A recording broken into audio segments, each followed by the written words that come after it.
Oh, get up, come on, get down with the sickness. Get up, come on, get down with the sickness. Get up, come on, get down with the sickness. Open up your face. Hello. I'm trying to get changed here. Yeah, that's why we're here with the camera. Oh, right. Yeah. Waiting. So we were thinking like we would ask you some questions and then you'd answer them. Depends what the questions are. No, that's my job. Okay. You'll answer them, okay? I'll try. So, would you hire me and pay me money if I made videos for you? Yes. Cool. Got that on camera? Yeah, the Ponder will see that now. Okay. Now he's gonna have to give me money, otherwise I work for Fnatic. I'm gonna pay him thousands. Thousands, great. And you pay my trips too? Exactly. I even give you girls. Top of your girlfriend. Nice. I think she's down with that actually. Yeah? Yes. She's Mexican. Maybe that's it. And what does that mean? Is that good or bad in that way? No. I like Hispanics, so it's a good thing. No, so how are you happy with the Fnatic's performance this tournament so far? No? Well, they lost twice. Obviously, two German teams. Come on. But yeah, I don't know, I didn't see the Atex match, but Mousesports kind of rolled them. That one. They came back versus MIBR, but still, you know, we're just choking too much in group stages when it should be making it through. So what will you do with the team if it doesn't work out now against what is it, the last match? Frag Executors. Yeah, Frag Executors. What will you do? I mean, because you're out if you don't win. Yeah, I know. I suppose that's something to be like discussed with the guys.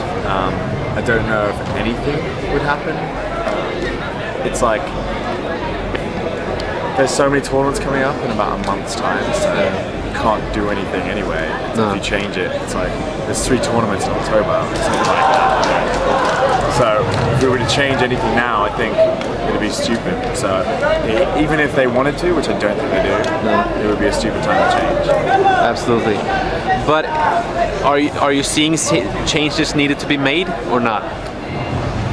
Oh, it's so hard. We've been together for like coming up to 3 years, which is probably the longest any Counter-Strike team has been together. True. And I mean, they've done phenomenally. Probably, well, I'm biased, but I would say they've been the most successful out of any Counter-Strike team ever. I mean, granted they didn't win everything in 1 year like SK did in 2003, but consistent over 3 years to be ranked #1 nearly every year, part of that time.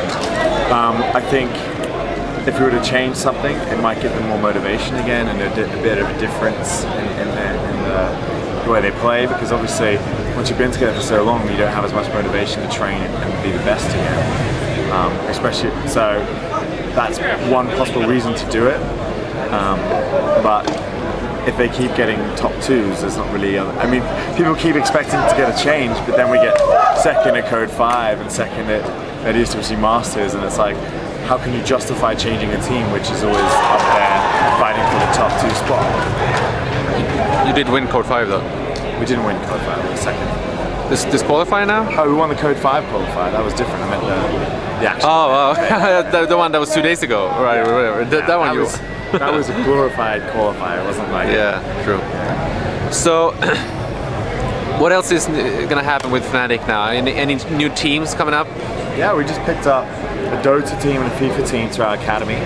So we're trying to push into a few more games in the academy to support some other games. Other than that, Call of Duty 4, we did some really big changes to the team there, and I think they've been good changes, so we'll see how that goes. And I mean, World of Warcraft, we just picked up the American team that won MLG, so I think we just had a really active last couple of months. We got the first girl gamer who could actually compete with guys, which she's amazing. She's just not just amazing in skill, she's a great player as well, but she's also clued up, she's intelligent, she's mature for 17. She is. Yeah. So you had some strong opinions about the TGS and the Counter-Strike source teams. There's no point in starting a team as long as TGS is basically the only tournament hosting that game. Any changes there, or I mean, you're gonna stick to that? Yeah, it's like the ultimate goal of any CSS player right now is to get into CGS. You get a salary, you get to get cool events in LA, you live here and everything's free.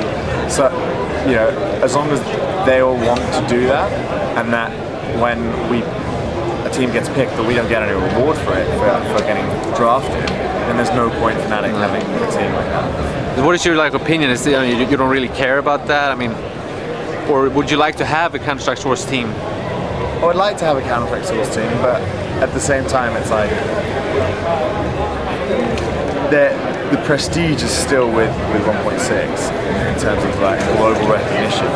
So it's kind of, for the sponsors, it may be interesting to have a game which is more dependent on graphics and stuff. And it's still a very big scene, but it doesn't get any prestige in the mainstream media, which is kind of what we're pushing for nowadays. We really want to get onto some publications such as Aftonbladet in Sweden and BBC in the UK, because we want to grow gaming in the mainstream, and that will get us more money, get everyone more money and grow the sport into something around the world.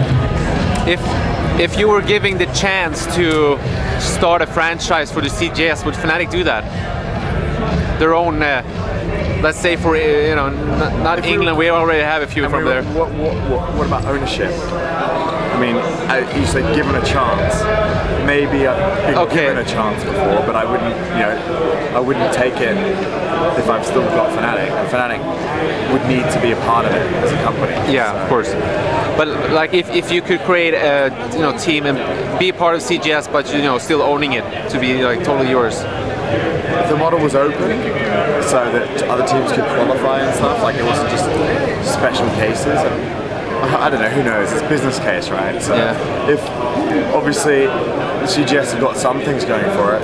They've got amazing TV exposure on Sky, on Eurosport. So that, and I know for a fact that they've gotten a lot of fans that way. And I think that's necessary ESL's kind of coming at from grassroots, ultimate, hardcore esports, whereas they're kind of looking for a top-down approach. So it's I think there is a balance to be had there. I think you can't cater 100% to hardcore all the time. You have to make it entertaining for the mainstream. So depending on circumstances, I think why not? Fnatic and the CGS, SK and the CGS, Mousesports and the CGS. It would be exciting, right, to have these teams competing in a league going on in one place, where it's televised and everything. So I think that's what ESL's going for eventually. They're just taking a slow and steady route and make sure they're profitable along the way. What about the ECL? Or ELC, never mind. ELC, I love the idea of the ELC. Yeah. Let's hope it happens. Yeah, let's hope it happens. It's the same thing. Thank you, Sam. No problem.